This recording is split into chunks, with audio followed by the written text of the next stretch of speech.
আচ্ছা, জীবনে কখনো কোনো মৃত ব্যক্তিকে গোসল করিয়েছেন? যদি কখনো সুযোগ হয় তাহলে সেই মৃত ব্যক্তিকে গোসল করাবেন। তখন খুব কাছ থেকে দেখবেন মৃত মানুষের দেহটা কতটা অসহায় লাগে, মৃত্যুর পরে মানুষের দেহ কতটা ভয়ের কারণ হয়ে দাঁড়ায়। সুযোগ পেলে রাতে লাশটা পাহারা দেবেন, তখন বুঝতে পারবেন প্রিয় মানুষটার লাশ রাতের বেলায় আপনার কাছে কতটা অদ্ভুত লাগে, কতটা ভয়ের কারণ হয়ে ওঠে, কতটা আতঙ্কের কারণ হয়ে যায়। সুযোগ পেলে মৃত ব্যক্তির শরীরে একটু হাত লাগিয়ে কিছুক্ষণ তার স্পর্শ নেবেন।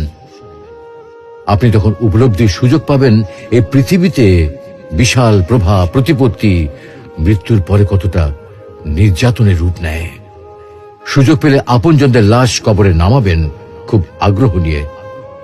শেষবারের মতো মৃতদেহের মুখটি একবার দেখার চেষ্টা করবেন এবং বারবার উপলব্ধি করার চেষ্টা করবেন এই মৃতদের সাথে অনন্তকালের যাত্রার পথে এটাই আপনার জীবনের শেষ দেখা। সুযোগ পেলে মাঝে মধ্যে কবরস্থানে গিয়ে নীরবে কিছুক্ষণ দাঁড়াবেন। এরপর মনে মনে চিন্তা করবেন জীবনের লাভ ক্ষতির হিসাব।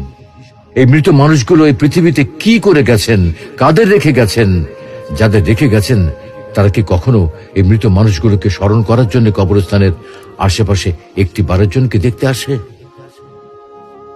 আমাদের জীবনটা বড় অদ্ভুত, বৈচিত্র্যময়। আমরা এর জন্য, ওর জন্য, ধন সম্পদের জন্য, ঐশ্বর্যের জন্য, বাড়ি গাড়ি টাকা পয়সার জন্য কত না মায়া দেখাই, আগ্রহ দেখাই, আরো চাই আমাদের।